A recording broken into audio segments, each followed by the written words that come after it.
डकैत थे राजा बलि। इनको पता चला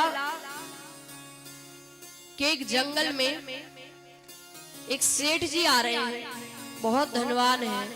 वो इतना धन लेकर के आ रहे हैं कि यदि उस धन को मैं लूट लूं तो मेरी पूरा जीवन निकल जाएगा और मैं बैठ के फिर। तो राजा बलि भोजन लेकर के गए और गए। अब इंतजार कर रहे हैं कि वो धनवान व्यक्ति कब आए। तो वो धनवान व्यक्ति आए, उससे पहले राजा बलि ने सोचा कि मैं जब तक भोजन कर लूं।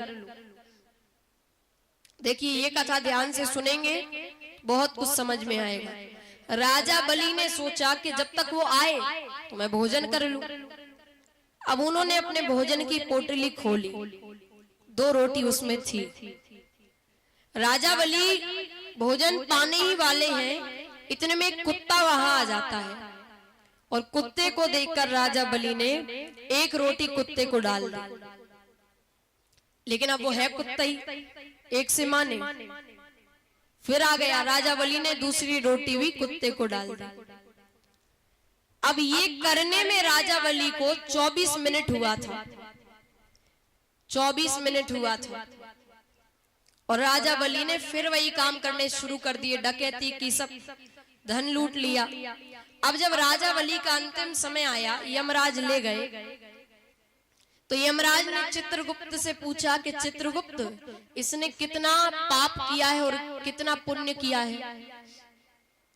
तो चित्रगुप्त ने कहा कि जीवन भर पाप किया है, केवल 24 मिनट पुण्य किया है।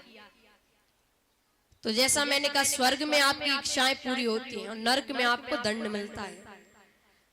तो राजा बलि से कहा गया कि बताओ, पहले 24 मिनट पुण्य के लेना है, स्वर्ग जाना है, या जीवन भर पहले नरक में जाना है। तो शुक्राचार्य जी ने राजा बलि से कहा कि कह दो पुण्य का फल चाहिए। तो बलि ने कहा कि पुण्य का फल चाहिए। तो स्वर्ग में लेकर के गए बलि को।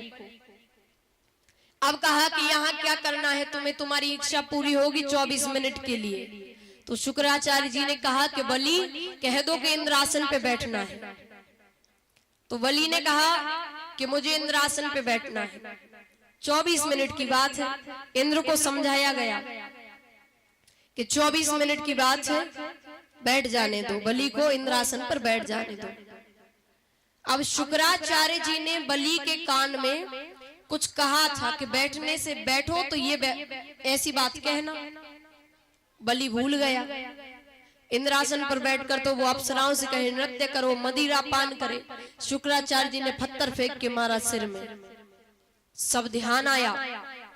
बलि ने कहा गुरुजी इधर आइए। शुक्राचार्य जी को बुलाया, हाथ में जल लिया, बोले अभी 24 मिनट के लिए इस 3 लोग 14 भुवन का राजा कौन है। तो सबने कहा कि अभी तो तुम ही हो 24 मिनट के लिए। तो बलि ने कहा कि मैं ये 3 लोग 14 भुवन अपने गुरुजी को दान में देता हूं। और 3 लोग 14 भुवन दैत्यों के पास चला गया। अब जैसा मैंने कल आपको बताया था, हिरण्याक्ष और हिरण्यकश्यपु की माता का नाम है दिति। दिति राक्षसों की माता है, दैत्यों की माता है। और वही देवताओं की माता है अदिति। तो अदिति ने भगवान से प्रार्थना की कि मेरे बच्चों को उनका 3 लोग 14 भुवन मिल जाए। और ये अब यहाँ राजा बलि एक बहुत बड़ा यज्ञ कर रहे हैं। अदिति माता की प्रार्थना सुनकर भगवान उस यज्ञ में वामन अवतार लेते हैं, बटुक रूप में भगवान घूम रहे हैं और बलि से कह रहे हैं कि भिक्षाम देहि, मुझे दान चाहिए। बलि उठकर जाने लगते हैं तो शुक्राचार्य जी ने कहा कि जब तक यज्ञ पूरा ना हो मत जाना। और भगवान कहते कि मुझे तो इसे अपने पास बुलाना है। तब भगवान अब बलि को आवाज लगा रहे हैं, तेरे द्वार खड़ा भगवान भगत भर दे रे झोली,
डोल उठी है सारी धरती देख ले, डोला गगन है सारा, डोला गगन है सारा, डोला गगन है सारा। डोल उठी है सारी धरती देख ले, डोला गगन है सारा, डोला गगन है सारा, डोला गगन है सारा। क्यों भीख मांगने आया तेरे दर, भीख मांगने आया तेरे दर, जगत का पालनहारा, जगत का पालनहारा। मैं तो आज तेरा मेहमान,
डोली